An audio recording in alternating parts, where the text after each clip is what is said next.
नमस्कार, आप देख रहे हैं 4 PM। मैं हूं आपके साथ सिमरन।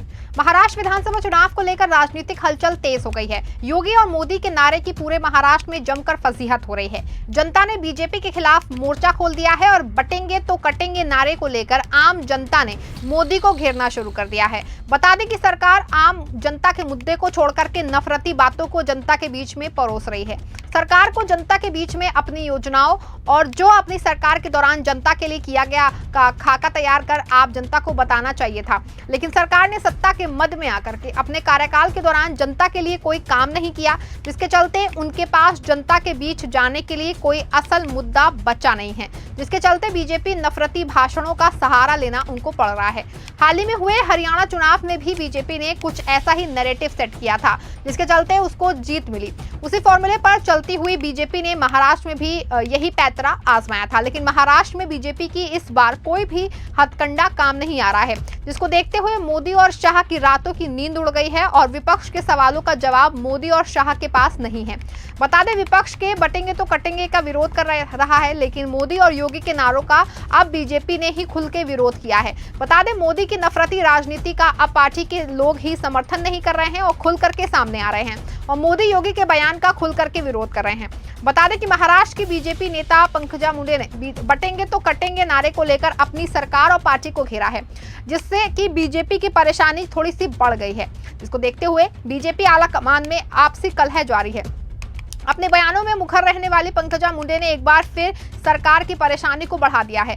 बता दें कि महाराष्ट्र के नेताओं को पता है कि इन बयानों और नारों का जनता के ऊपर किस तरह का असर पड़ रहा है और जनता ने बीजेपी की नफरती राजनीति से दूरी बना ली है और महाराष्ट्र में इस बार बीजेपी का बुरा हाल होने वाला है, जिससे वहां के लोकल नेताओं का भी वर्चस्व जो है वो खत्म होता दिखाई दे रहा है, जिसके चलते बीजेपी नेता और लोकल नेता अपना वर्चस्व बचाने के लिए मोदी और योगी के बयान का समर्थन नहीं कर रहे हैं। पार्टी आज है, कल नहीं रहेगी, लेकिन उन सभी नेताओं को महाराष्ट्र में हमेशा राजनीति करनी है, जिसको देखते हुए सभी लोकल नेताओं ने मोदी योगी के नारों का विरोध करना शुरू कर दिया है। बता दें कि भारतीय जनता पार्टी की एमएलसी पंकजा मुंडे ने उत्तर प्रदेश के मुख्यमंत्री योगी आदित्यनाथ द्वारा महाराष्ट्र में इस्तेमाल किए गए नारे बटेंगे तो कटेंगे के खिलाफ बयान देकर एक बार फिर से पार्टी से पंगा ले लिया है। इससे पहले महायुति गठबंधन के हिस्सा एनसीपी के मुखिया अजित पवार ने भी बटेंगे तो कटेंगे भाषण से अपना इत्तेफाक नहीं जताया था। न्यूज़पेपर में दिए गए साक्षात्कार में पंकजा ने कहा कि सच कहूं तो मेरी राजनीति अलग है, मैं इसे सिर्फ इसलिए समर्थन नहीं दूंगी कि मैं उसी पार्टी की हूं। मेरा मानना है कि हमें सिर्फ विकास पर काम करना चाहिए। एक नेता का काम है कि वो इस भूमि पर रहने वाले हर व्यक्ति को अपना बनाए, इसीलिए हमें महाराष्ट्र में ऐसे किसी मुद्दे को नहीं लाना चाहिए। अपने बयानों के चलते पंकजा को बहुत दिनों तक राजनीतिक वनवास में रहना पड़ा है। महाराष्ट्र के दिवंगत गोपीनाथ मुंडे की दोनों बेटियां पंकजा और प्रीतम के साथ सब कुछ अच्छा नहीं चल रहा है। हालांकि पिछड़ी जातियों विशेषकर वंजारा समुदाय में मुंडे परिवार की पैठ को देखते हुए पंकजा को बीजेपी ने एमएलसी जरूर बना हुआ है। पंकजा मुंडे अपनी बात को माइल्ड करने के लिए कहती हैं कि योगी आदित्यनाथ ने इसे एक अलग संदर्भ में और उत्तर प्रदेश की राजनीतिक स्थिति में कहा था। इसका वही मतलब नहीं है कि हमें जब हम महाराष्ट्र में इस्तेमाल कर रहे हैं। साथ ही पीएम मोदी की तारीफ भी करती हैं। मुंडे कहती हैं कि मोदी जी ने सभी के साथ न्याय किया है और उन्होंने राशन, आवास का या सिलेंडर देने में जाति या धर्म को नहीं देखा है। हालांकि वो भूल जाती हैं कि खुद पीएम मोदी ने भी एक हैं तो सुरक्षित हैं का नारा दिया है। जाहिर तौर पे ये बटेंगे तो कटेंगे का एक ही रूप है। विपक्ष भी यही कह रहा है। मुंडे की बात पर पार्टी में बवाल मच गया है, क्योंकि एनसीपी नेता अजित पवार ने भी अभी हाल ही में कहा था कि बटेंगे तो कटेंगे जैसे नारों की राजनीति महाराष्ट्र में काम नहीं करेगी। वो कहते हैं कि मैंने कई बार कहा है कि ये महाराष्ट्र में काम नहीं करेगा, ये यूपी, झारखंड या अन्य जगहों पर हो सकता है। सवाल ये है कि जब सहयोगी दल और पार्टी के लोग ही किसी खास नारे का विरोध करते लगे तो मतलब या तो पार्टी में सर्वसम्मति से काम नहीं हो रहा है और गठबंधन में सब कुछ ठीक नहीं है। बीजेपी से जैसी अनुशासित पार्टी के लिए वाकई ये शर्मनाक है। आपको बता दें कि भारतीय जनता पार्टी की नेता पंकजा मुंडे ने लोकसभा चुनावों में हार मिलने के कुछ दिनों बाद ही पत्रकारों से बात करते हुए कहा था कि जीत जाती तो उन्हें हीरो माना जाता, लेकिन कुछ लोगों को ये पसंद नहीं आता। महाराष्ट्र के लातूर जिले में पत्रकारों से बात करते हुए बीजेपी के राष्ट्रीय सचिव ने कहा कि उनके समर्थक उनके अनिश्चित भविष्य को लेकर चिंतित हैं।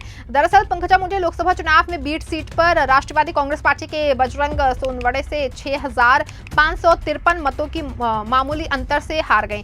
बीजेपी नेता को 6,70,000 वोट मिले।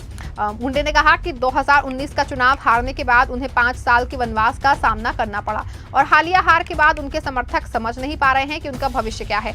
उन्होंने कहा कि मैंने अपने लिए चुनाव नहीं लड़ा क्योंकि जब तक पार्टी ने मेरी उम्मीदवारी घोषित नहीं की तो मुझे नहीं पता था कि मैं चुनाव लड़ूंगी। दरअसल पंकजा मुंडे को पार्टी ने बीट से टिकट दिया था। यहां से उनकी बहन प्रीतम लगातार 2 बार से चुनाव जीत रही थी। अचानक बहन का टिकट काटकर उस पर खुद चुनाव लड़ना वास्तव में पंकजा के लिए मुश्किल था और पंकजा के पास और कोई रास्ता नहीं था।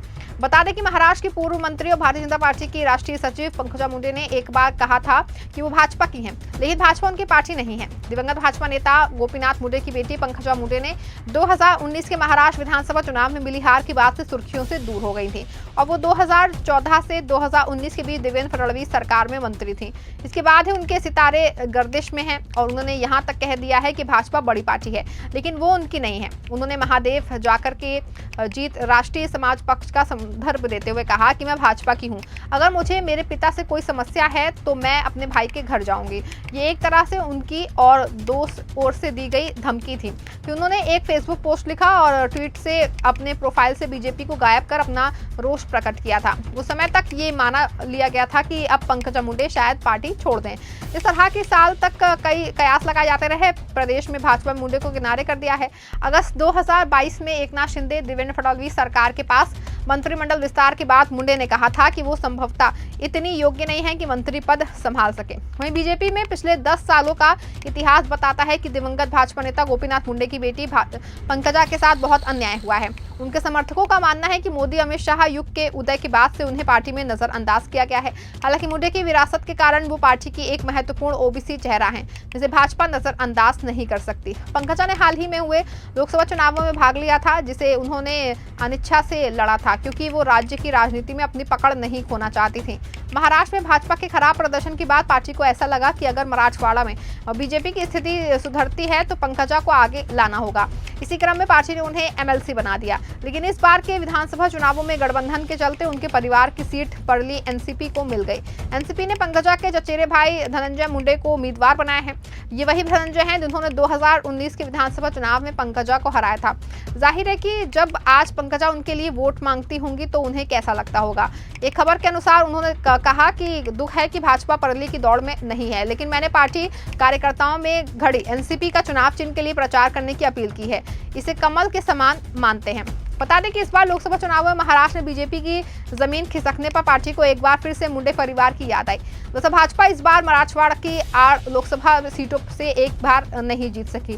मराठवाड़ा में कुल 46 विधानसभा क्षेत्रों पर पार्टी की नजर है और तभी संभव था जब पंकजा को कोई महत्वपूर्ण रोल दिया जाए। मराठा आरक्षण विरोध और ओबीसी लामबंदी के कारण बीजेपी को जमीन खिसकने का एहसास होने के पहले ही ऐसा चर्चा थी कि उन्हें राज्यसभा में भेजकर नरेंद्र मोदी मंत्रिमंडल में शामिल किया जा सकता है। फिर बाद में ये भी चर्चा हुई कि उन्हें एमएलसी बनाकर महाराष्ट्र मंत्रिमंडल में शामिल किया जाएगा। दरअसल इस इलाके में बंजारा जाति निर्णायक पोजीशन में है, जिसके बावजूद मुंडा एमएलसी तो बन गई पर उनके मंत्री बनने पर ग्रहण लग गया है। पंकजा ने देवेंद्र फडणवीस के उदय के बाद से राज्य इकाई में खुद को दरकिनार किए जाने पर दुख कभी नहीं छिपाया। वो दर्द अब भी रह रह के उभर जाता है। इस खबर फिलहाल बस इतना ही। तमाम राजनीतिक खबरों के लिए बने रहें, जुड़े रहें 4PM के साथ। धन्यवाद।